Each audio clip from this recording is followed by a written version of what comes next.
बिस्मिल्लाहिर्रहमानिर्रहीम। अस्सलाम वालेकुम। वे कैसे हैं आप? उम्मीद है इंशाल्लाह ठीक ठाक होंगी मेरी बहनें बेटियां।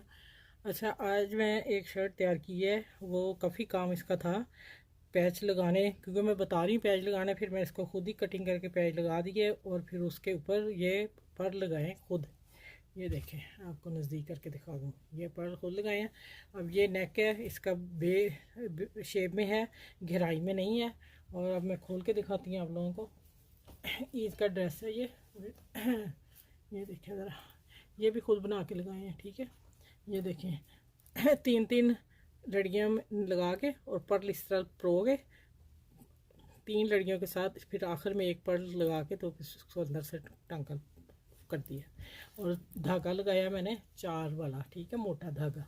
अब आ जाते हैं कि दामन देखें ज़रा, बहुत खूबसूरत दामन है। ये इसके ड्रेस के साथ ही पैच आए हुए हैं, ये देखें।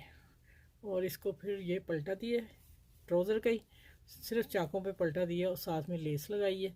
और ये बॉर्डर था जो ऊपर बॉर्डर दिया दामन को, और उसका फिर पैच जो ऊपर लगाया, ठीक है, ऊपर लगा के फिर इसमें भी लेस दे दी। और देखें यूनिक सा लग रहा है कि बॉर्डर लगा के सिर्फ पलटे हमने साइडों पे दिए हैं, ठीक है। और पीछे भी इसी तरह लेस है और पीछे सिंपल है। बाकी आगे डिज़ाइन आप देखें, माशाल्लाह कितना सुपर है। मैंने कहा ईद पे बच्चियाँ जो बनाना चाहें वो बना लें। ये चाक आ रहा है, ये दामन आ रहा है, ठीक है। अब बाजू दिखाती हूँ कितने मज़े के हैं, ठीक है। ये तो नेक हो गया ना, बाजू स्टाइलिश है, देखें ज़रा।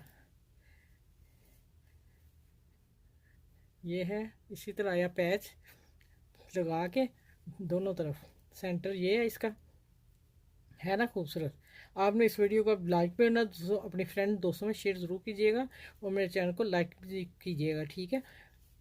इतनी मेहनत से आप लोगों के लिए सब कुछ लेके आते हैं तो आप थोड़ा सा एफर्ट किया करें ना हमारे लिए, ठीक है। फिर हमें और जोश आएगा कि हम आपके लिए अच्छी से अच्छी वीडियो बना के लेके आए। ये सबसे बेस्ट वीडियो जो मैंने आप लोगों को दिखा दी बच्चियों के लिए। ये बाजू है, ये है, और ये दामन का है, ठीक है। ये दामन चाक है। इस तरह कर देती हूँ, थोड़ा सा सारा नज़र आ जाए, ठीक हो गया। ये ले, चले, अपना ख्याल रखिएगा और इस वीडियो के साथ अल्लाह हाफिज़। फिर नेक्स्ट वीडियो में इंशाल्लाह ताला मिलती हैं आप लोगों से।